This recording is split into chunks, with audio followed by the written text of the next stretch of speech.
Hello and welcome to Voices Beyond Earth.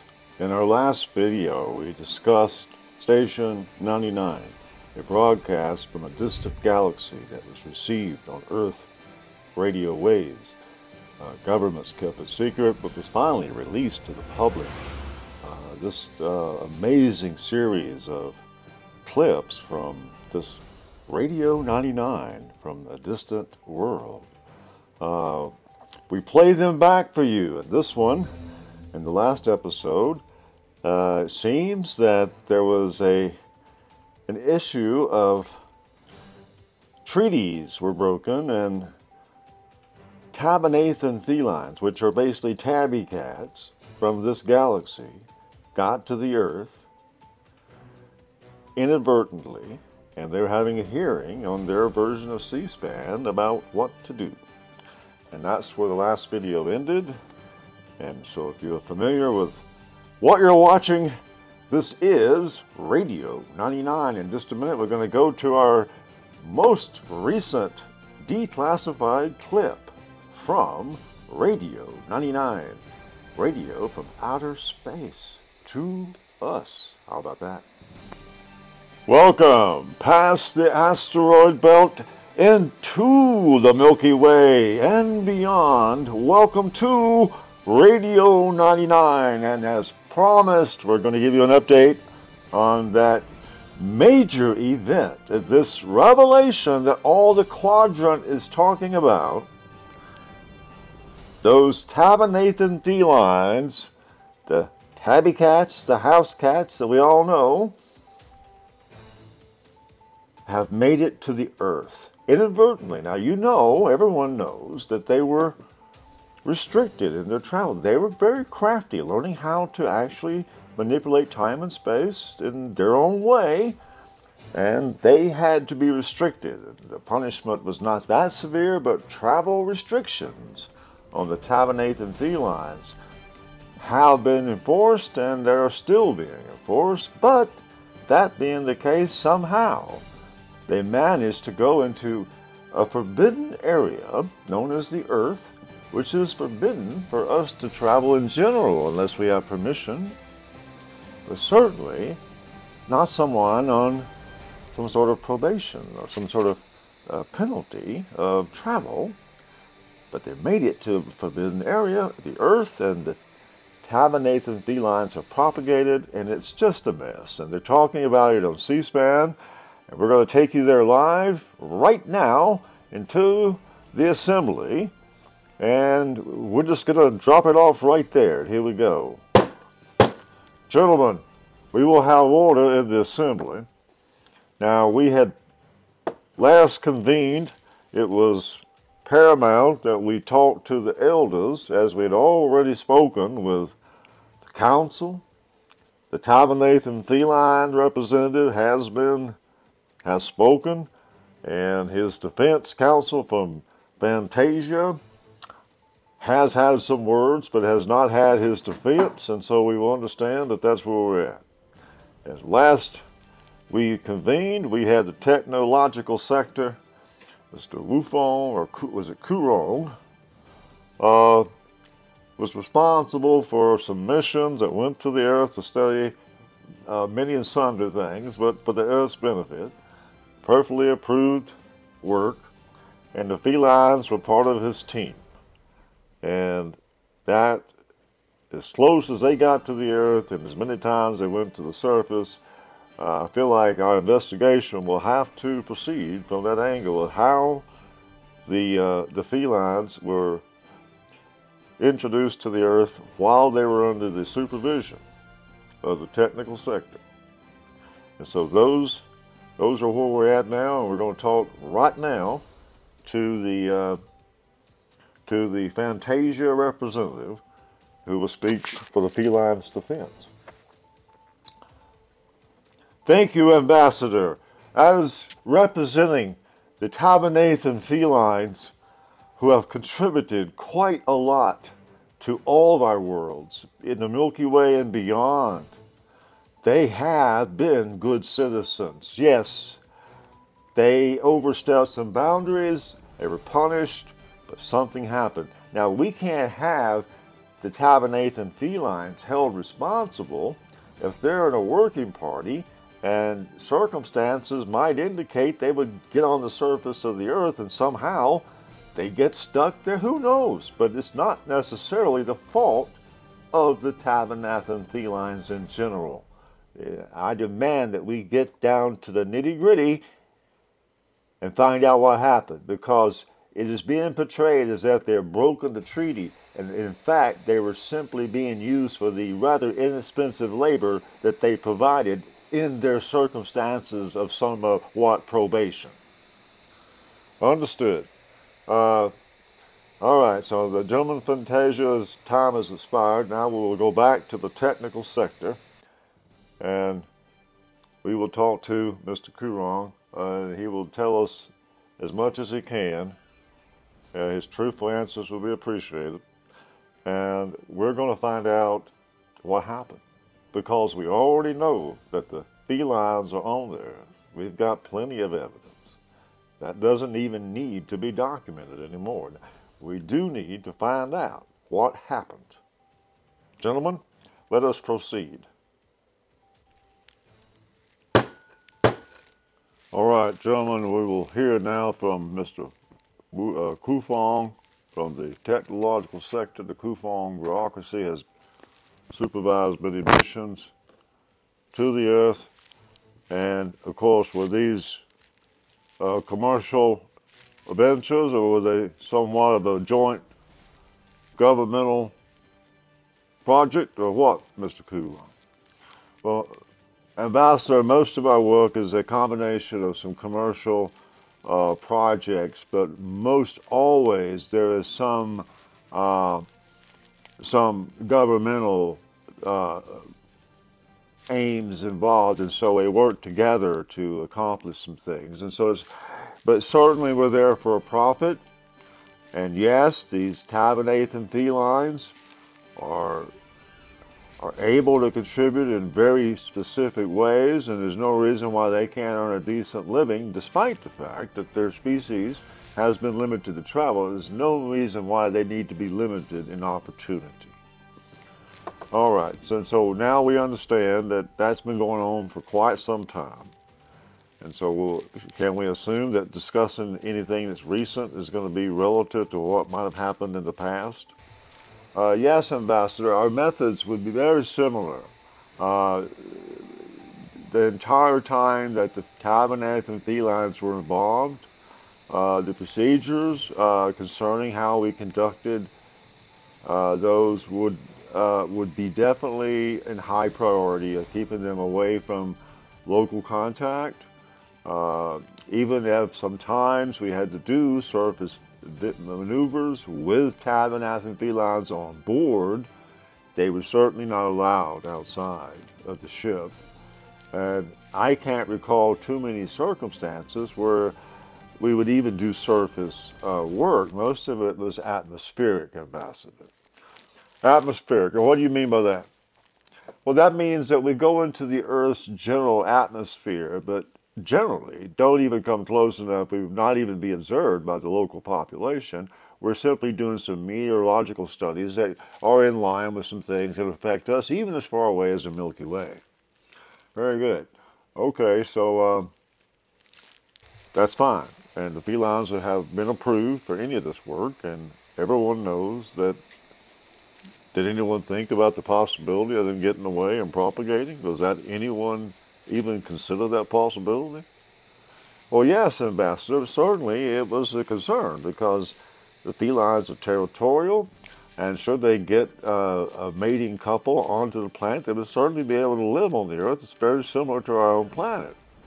And to propagate and most likely thrive.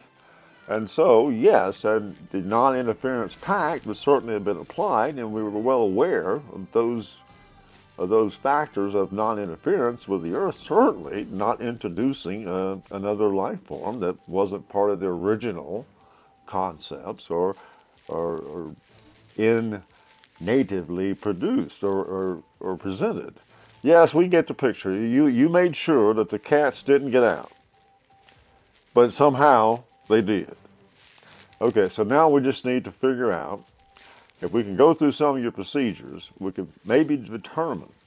Certainly, we would not be in vain should we discover something that could stop it from happening in the future. Certainly. Can we be in agreement that that would be worthy of our time? Absolutely, Ambassador. We certainly will find out what happened, and because it is a bigger concern for us as it is the Council, because we take those things very seriously. Ambassador, I would like to turn over any further questioning to one of our senior captains, Captain Lucian Rowe. Very well. Captain Rowe, you understand you're under oath? Yes, sir.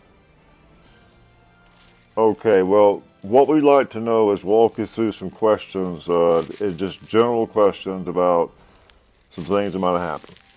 For example, Mr. Rowe, or Captain Rowe, how many felines would typically be on a venture that would go to the Earth, at least in the atmospheric study? Well, typically, Ambassador, the captains typically beneath me typically will report dozen to 2 dozen typically. So you've got 2 dozen felines that are doing what? Well, they're doing all sorts of things. Mostly they're holographic studies. Anything holographic in nature, they seem to be very adept at, and they're used in that. They assist us in technical studies, and of course, their innate extrasensory sort of nature. They seem to perceive things that even we still don't understand. So they're, in a sense, they're there to give us a higher dimensional quality to our research, but mostly a holographic sort of experiments where holographic imagery was used, and so what we gather the data. Sometimes it's published holographically, and the cats are able to help us go through this and to gain what we need.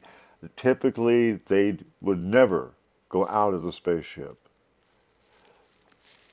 And so you pointed that out, that they would go out of the spaceship, and so but you go out. Do you then leave on surface missions? Yes, Ambassador. On surface missions, the captain and crew would certainly go to the Earth's surface, but the manner that we would depart would be very difficult for a feline to even venture out. Well, very difficult. Apparently not too difficult, because they did get out. So I think we should focus our study on anything related to ground missions. And so let's focus on that. Let's say you're on a ground mission and you're going to land your craft, and you've got 24 or so cats on that spaceship. How many humans? Well, typically that size crew would be anywhere from, to have that many cat assistants, felines, would most likely be a dozen or so.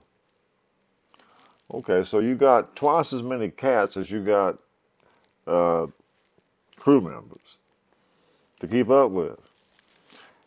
Well, typically the felines are kept at least on the second story of most ships. Some surface ships didn't have but one level.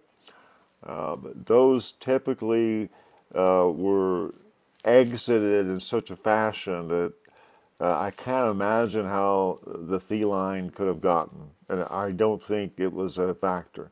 It might be more helpful to examine the construction of the craft, and that they may have discovered some weakness in the construction, but they would not have gotten out in any normal procedure, Ambassador. Objection, Ambassador. The gentleman from Fantasia has raised an objection. What is the matter of your objection?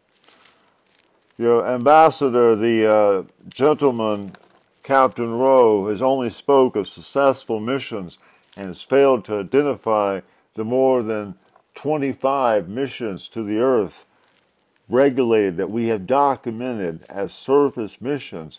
that have incomplete reports and do not actually have conclusive reports of them returning. Now, these 25 missions did have felines registered. They were registered on the crew rosters for these 25 missions, Ambassador.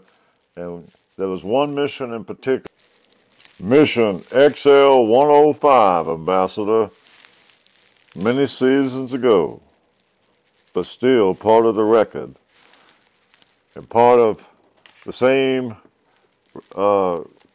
technological group that still conducts these experiments and these adventures to the Earth. Now, Mission XL 105 contained 22 felines and 12 humans from all manner of scientific study on a surface mission. And Ambassador, there's been no record beyond a mid-point entry on a surface report, and communication was lost with that experimental project and was never recovered. And there's been no document of anything regarding any of those crew members, including the felines. And I think that might be where we should study. Well, that sounds like it might be worthy. What can we find out about this mission XL 105? Captain Rowe, do you have anything that you could tell us about that mission?